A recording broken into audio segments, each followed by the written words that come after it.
Hello, welcome to Leap Taken. Here at Leap Taken, I talk about all things witchy, craft related, law of attraction, manifesting, esoteric, and everything else in between. This is going to be one of them in between type videos. So we're going to talk about sex magic.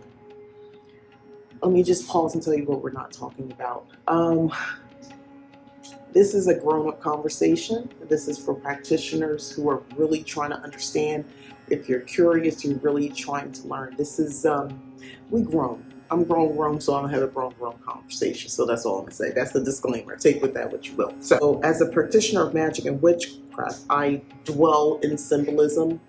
So with that being said, I see sex magic as the perfect opportunity to make something out of nothing, out of just the shadows, just the recesses of your mind, and it goes down and it turns into something else.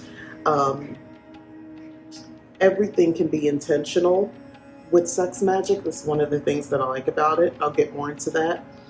I mean, everything, even down to your bathing practices before and after. You can use aromatherapy to elicit a feeling before, during, after. Location, where are you doing this? A sacred area, outside, in your bedroom? Is your bedroom considered a sacred space? Do you sort of convert it when you're doing a sex ritual? If you choose a different location in your home, like I said, outside, at a specific place in nature, the beach, the forest, woods, what have you. Maybe in someone else's space that they've made sacred. That can matter. Foreplay. I cannot say this enough. Foreplay can have specific intentions that aligns with the overall intentions. I have crazy notes on this because I don't want to go too far off on tangents here. But yeah, foreplay. I mean, you could be speaking affirmations, you could be thinking affirmations, or just what we'll say words of power. Each word, a charm, has a meaning, there's something behind it. And has a specific intention that's aiding to the overall intention of why you're even doing this act. Maybe it's prolonged over days. Maybe it's not something that you do just on that one, that one instance, that one act. The positions that you do. Maybe you only do certain positions because they hold meaning. I would suggest you giving meaning.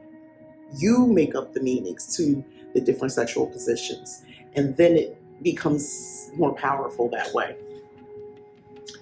Collection of sexually charged fluids, the fluids from the act of sex, the collection of that. I'm going to break all of this down. And then the act of actual climax itself, and how that aligns with your intention, what it is that you're doing this work for. The timing. Is it a full moon? Is it a new moon? Is it a waning, waxing moon? Is it during the day? Is it at night? Is it a specific time? A specific day of the week, month, year.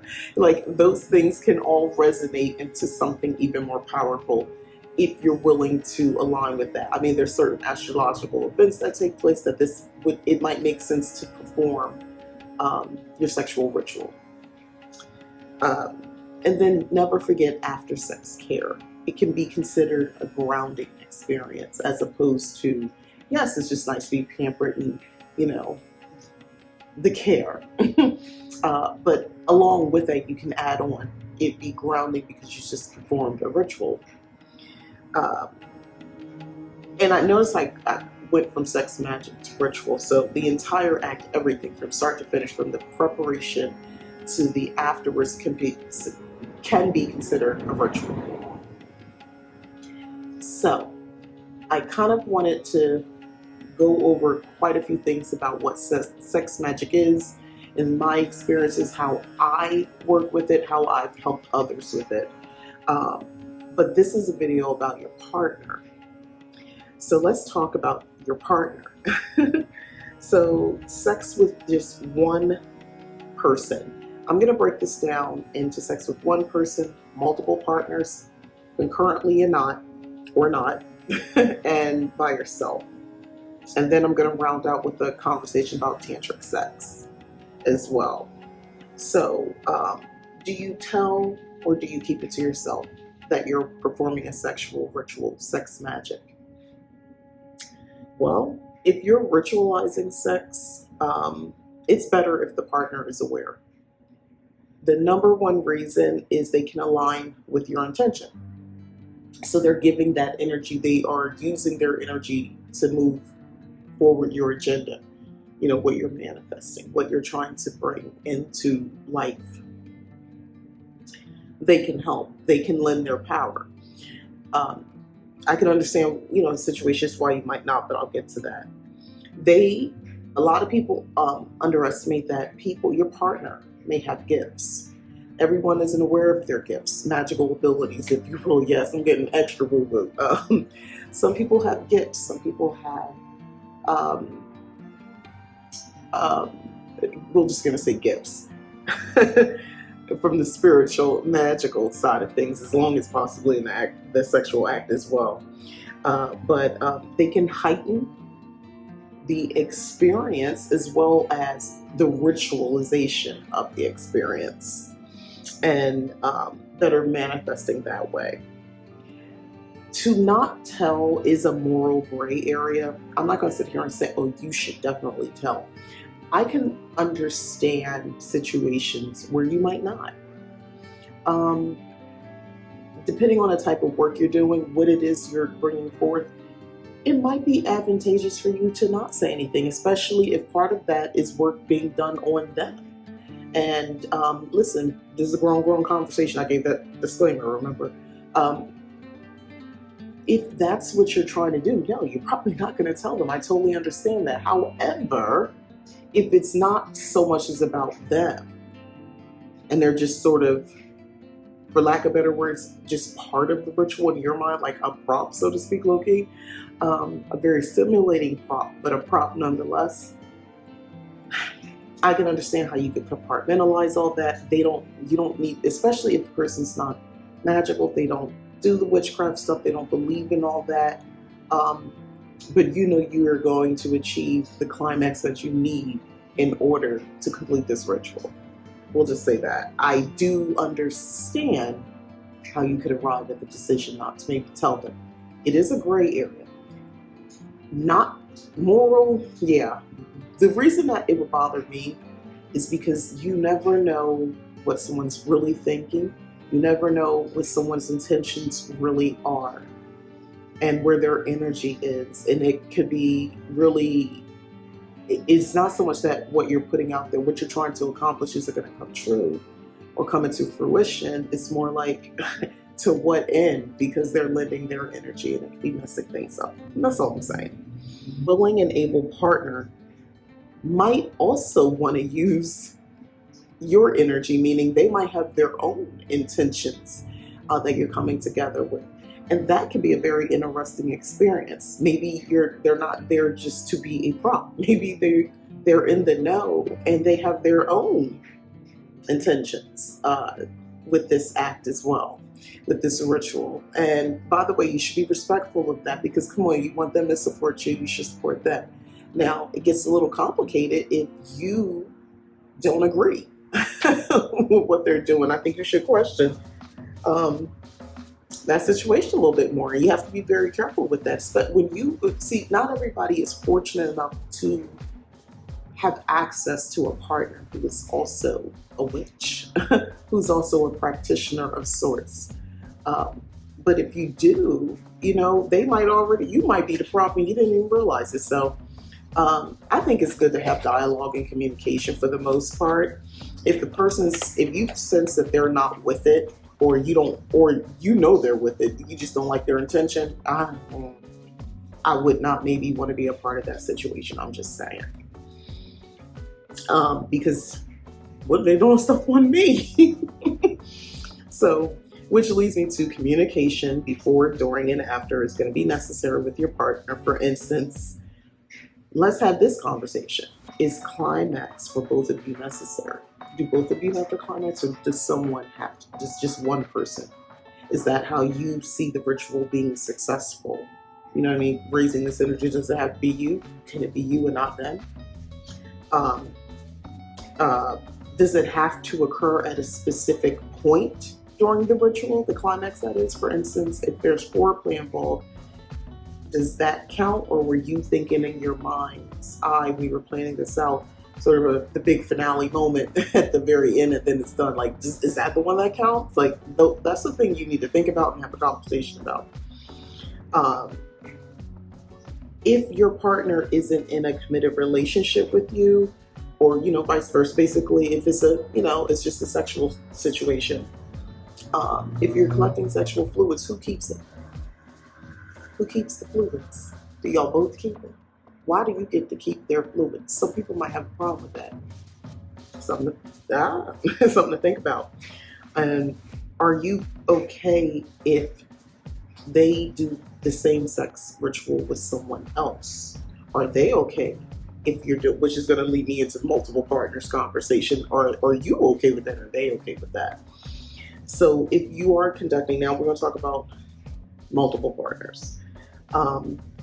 If you're conducting this sex magic, this ritual with more than one partner, is it, okay, let's talk about this. When I say multiple partners, two things come to mind depending if you're watching this. You're thinking orgy, or you're thinking multiple partners, meaning I'm a spells on spells kind of person. So I like to just layer my spells. So stay with me.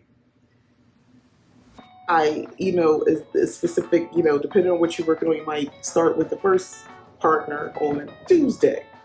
And then you're going to see the other partner on Saturday. And that's the other part of the ritual. And then maybe there's another partner, later that weekend. My point is, if you're open to that, you can really stagger these rituals, and you can sort of do it in different layers and steps, especially if you have like big things you're trying to bring into reality. I mean, obviously this can be done with one partner as well, but let's say there's certain type of energy. I'm painting a picture for you. So Tuesday's partner, they're a free-spirited type of person. They might even be more witchy, magical. They might call themselves witch, cultist, spiritualist, whatever. That person, the advantage to being with that person is they're aware, they're bringing a certain type of energy that's going to be very beneficial, and it's a new move.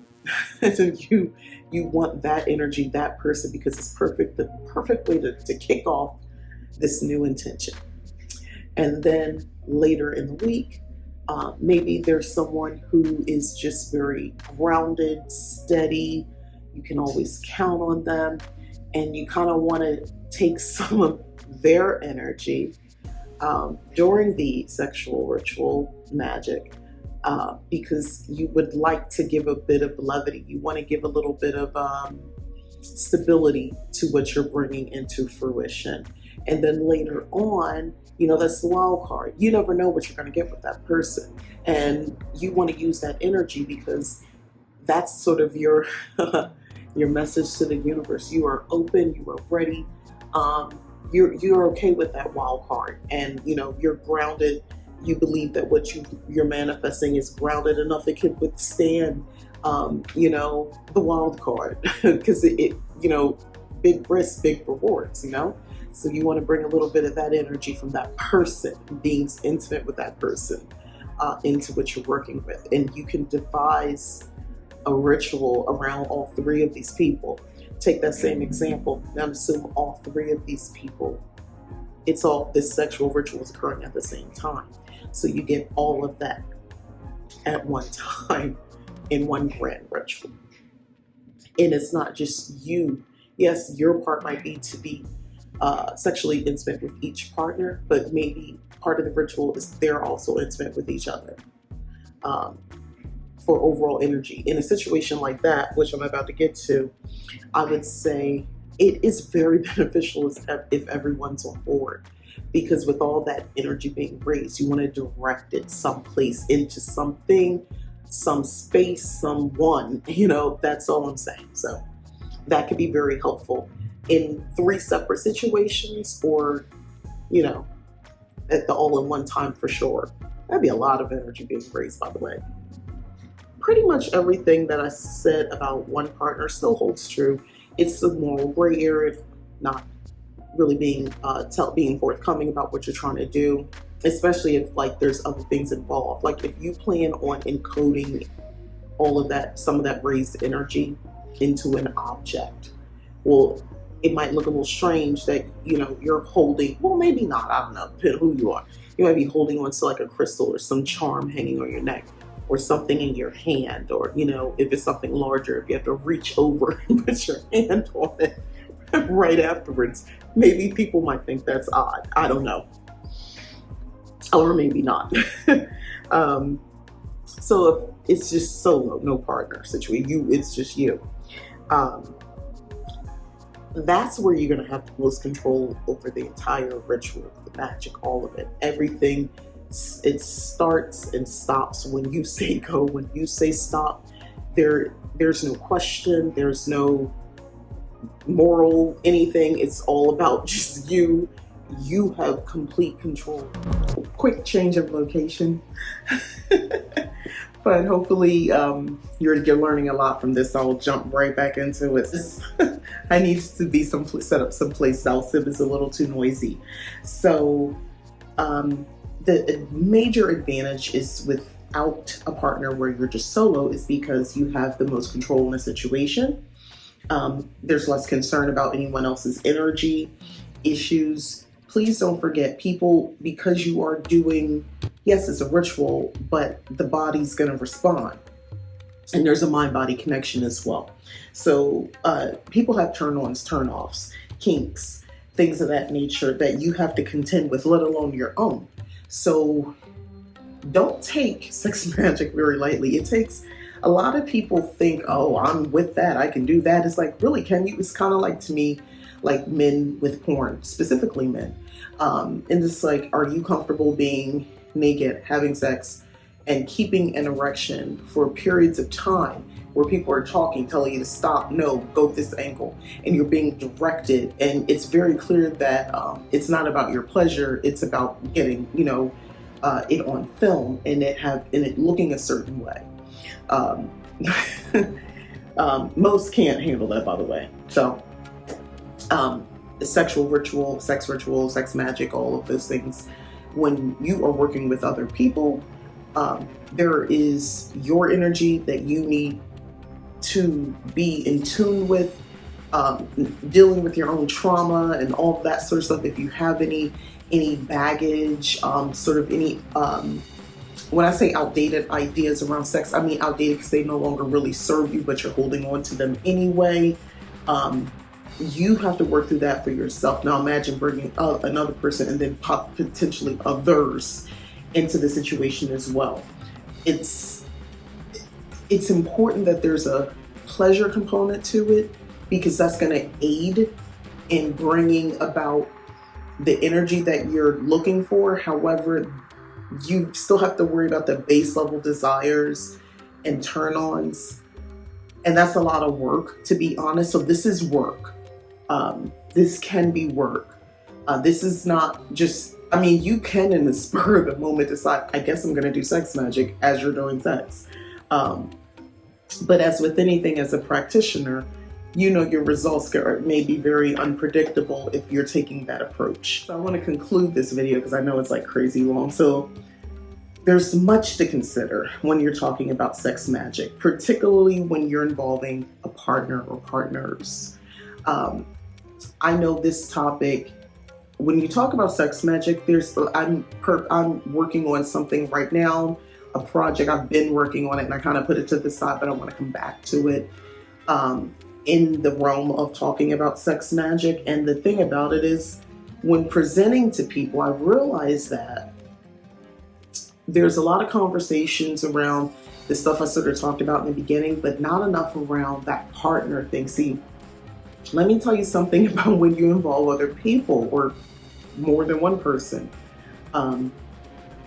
It can get a little more complicated. However, it can also be a situation where you have a lot more, like bigger risk, bigger reward, like the amount of energy that's being raised, how it's directed. If you can get everyone on the same page, that can be a very powerful ritual. I'll just say that. And if your partner is someone, as I mentioned before, who is of the same sort of spiritual mindset as you, and you got, and you timed it at the right astrological time, the right day, the right timing, the location. Oh my gosh, it could be wonderful with those results. A couple other things, and I alluded to this. Ritual itself can be very serious. It can be playful or a combination of both. I'm going to opt with a combination of both because, after all, part of that, your body has to respond. You're wanting your body to respond, and hopefully whatever you deem as pleasure. So playfulness or something along those lines is going to be helpful. Don't get too serious about this because you could be very disappointed. You'll feel disappointed. You'll feel conflicted about, distracted about how things are going, especially if there's a partner involved. So, try to stay open. Try not to get too caught up in it being a ritual. You can only be responsible for your energy. People can tell you, you can tell them what's going on, you can say they agree, but you are only responsible for your energy. That's pretty, read with that, you will.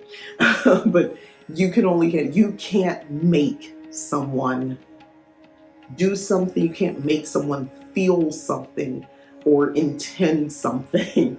Keep that in mind.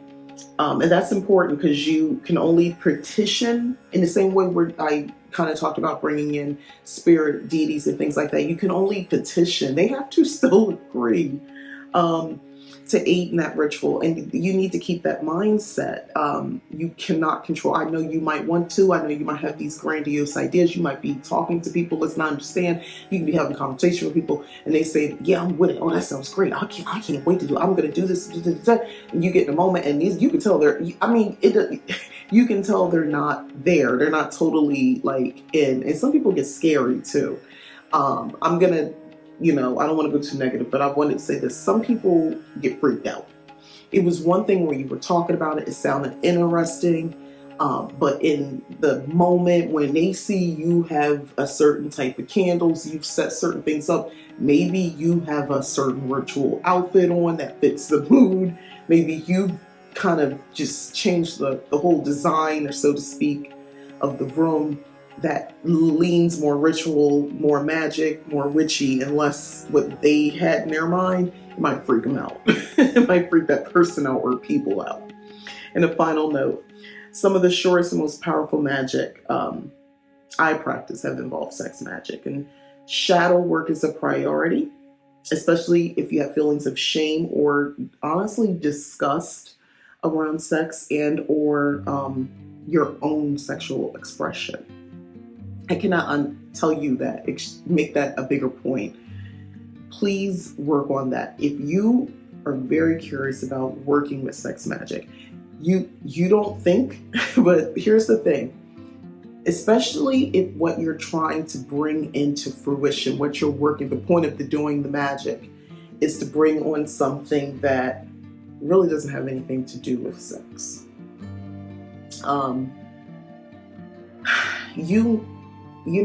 You thought about it, you thought it made sense, you're looking for the end result. But honestly, when you're doing rituals of any sex or anything, you better want to do that ritual. You're going to want to go through each step. You're going to want to be excited for it. You're going to want to be engaged. And this is one of those things you're really going to want to be engaged. And you don't want to have feelings of shame around it. So handle that first. Going solo might be best, even if you do have a partner, or if you have some offers of many partners in your world. If you're new, go solo at first and then build up. Hey, maybe start off solo and end up with partners. I don't know. But the point is, in my opinion, you have more control over that situation. Maybe test the waters that way first. And I will just say this on a positive note. However, if you have the advantage of having a patient and understanding partner or partners, you might be able to achieve some of your wildest desires into your reality. that's how that works. It's not always negative. I really don't like to constantly speak of doom and gloom and how things are going to go wrong. But I mean, that is part of things. You can't, it's duality of things, right? And there's balance is there for a reason. Last point, I would be mindful about practice every time you have some form of sex. It doesn't have to be ritual. And it's not considered a waste of time if it's not if you don't consider that sex magic. Meaning, if you just have sex for the fun of having sex, and you were working on something, it's like, oh, I should have been focused. No, you shouldn't have. You should have just did that. In the same way, I breathe as part of meditation and ritual, and to work with certain spirits and ancestors and things like that. I use breath work for that. So when I'm normally just breathing, is that wasted breath? No. So it's the same thing. All right. So let me know in the comments if you have any other questions, if you're interested in exploring more on this topic, because I have been working on something, and I'm coming back to it. And I sort of wanted to talk from a different angle with this video than what I've been seeing. Like I said, I see a lot about sex magic, but not enough information about partners, or not having a partner, or especially multiple partners. It can get, and what I'm working on would get a little bit more specific if you are same-sex partners, bi, or heterosexual, just opposite partners, some combination of all of that.